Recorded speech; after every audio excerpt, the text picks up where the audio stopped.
Hello everyone, কেমন আছো তোমরা সবাই? আশা করবো সবাই বেশ ভালো আছো, আর আমিও কিন্তু বেশ ভালো আছি।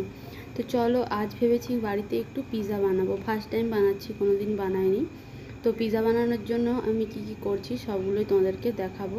কি কি নিয়েছি, এই যে প্রথমে নিয়ে নিলাম 2 বাটি ময়দা, আর তার সাথে দিয়ে দিলাম একটু হালকা নুন, মানে পরিমাণ মতো। তারপরে একটু সাদা তেল দিয়ে নিয়েছি, আর দিয়ে দিলাম 2 বাটি ময়দাতে 1 বাটি টক দই।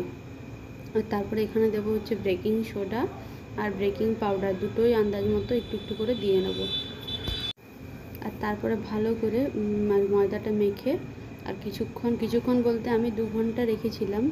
তো কেউ কেউ আবার একটু কম টাইমও রাখে, কিন্তু বেশিক্ষণ রাখলে একটু খুব সুন্দর আর কি পিৎজার যে রুটিটা সেটা খুব সুন্দর হয়। আর একটু হালকা চিনিও দিয়েছিলাম, সেটা বলতে ভুলে গেছি, দেখলে তো তোমরা।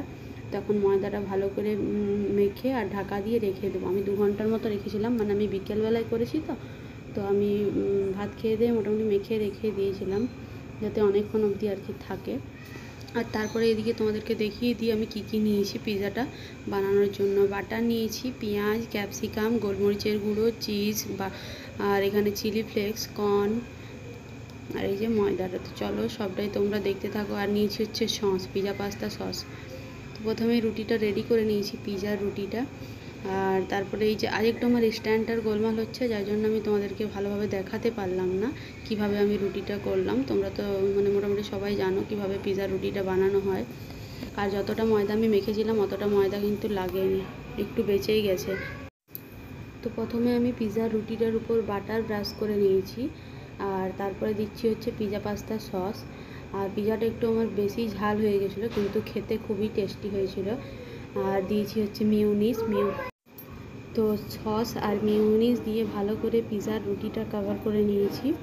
এরপর আমি দিয়ে দেবো চিজ। তো প্রথমে একবার চিজ দিয়ে নিচ্ছি, তারপরে ক্যাপসিকাম, পেঁয়াজ এগুলো দেওয়ার পরে আরেকবার চিজ দেবো উপর থেকে। তো প্রথমে গোটাটাতে আমি একটু ভালো করে চিজ দিয়ে নিলাম, আর এরপর আমি ক্যাপসিকাম, পেঁয়াজ আর কর্ন দিয়ে ভালো করে সাজিয়ে নেব।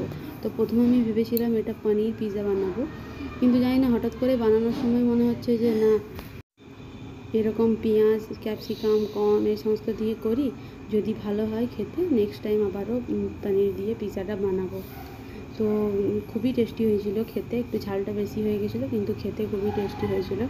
যেহেতু আমি গোলমরিচের গুঁড়ো দিয়েছিলাম, তার সাথে আবার চিলি ফ্লেক্সও দিয়েছিলাম, যার জন্য একটু ঝালটা বেশি হয়ে গেছে। আর আমাদের বাড়িতে ঝাল খুব একটা সবাই খায় না, খাই বলতে আমিই খাই বেশি ঝাল, আর বেটুর পাপা কিন্তু ঝাল খুব একটা খায় না।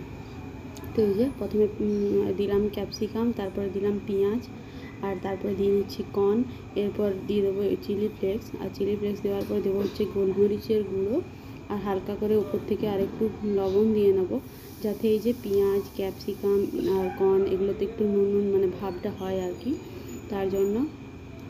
আর তারপরে আবারও আমি একবার চিজ দিয়ে নেবো ভালো করে উপর থেকে। বেশ ভর্তি চিজ হবে, খেতে খুব সুন্দর টেস্টি হবে, তার জন্য বেশ অনেকটা চিজ দিলাম। আর এই যে আমার এখন রেডি হয়ে গেছে। আর আমি কিন্তু পিৎজাটা বানাবো কড়াইয়ে। প্রথমেই আমি কড়াইটা গরম করে নিয়েছি, বেশ অনেকক্ষণ আগে কড়াইটা বসিয়ে গরম করে নিয়েছি। আর এখন পিৎজাটা বসিয়ে আর ঢাকা দিয়ে দিলাম। কিছুক্ষণ পর দেখো এরকম হয়েছে। আর তারপরে তোমাদেরকে কিছুক্ষণ পর ফাইনাল রেজাল্টটা দেখাচ্ছি কতটা সুন্দর হয়েছিল। আর যেহেতু আমার কাছে পিৎজা যে কাটে সেটা নেই, তার জন্য আমি এখন ছুরিতে করেই পিৎজাটা কেটে নেব। আর তলার দিকটা দেখো কতটা সুন্দর হয়েছে, পুরো দোকানের পিৎজার মতনই হয়েছিল, আর খেতেও খুব টেস্টি হয়েছিল। তোমাদের দাদাভাই বলছিল খুবই সুন্দর হয়েছে আরেকবার বানানোর জন্য। তো নেক্সট টাইম আরেকবার পনির পিৎজা বানাবো, তো যখন বানাবো অবশ্যই তোমার সাথে শেয়ার করব। তো চলো, এই যে ভিডিওটা তোমাদের কেমন লাগলো অবশ্যই কমেন্ট করে জানিও। আর আমরা পিৎজা খাই, আর তোমরা আমার চ্যানেলটা সাবস্ক্রাইব করে দিয়ে আসো। দেখা হচ্ছে নেক্সট ভিডিও।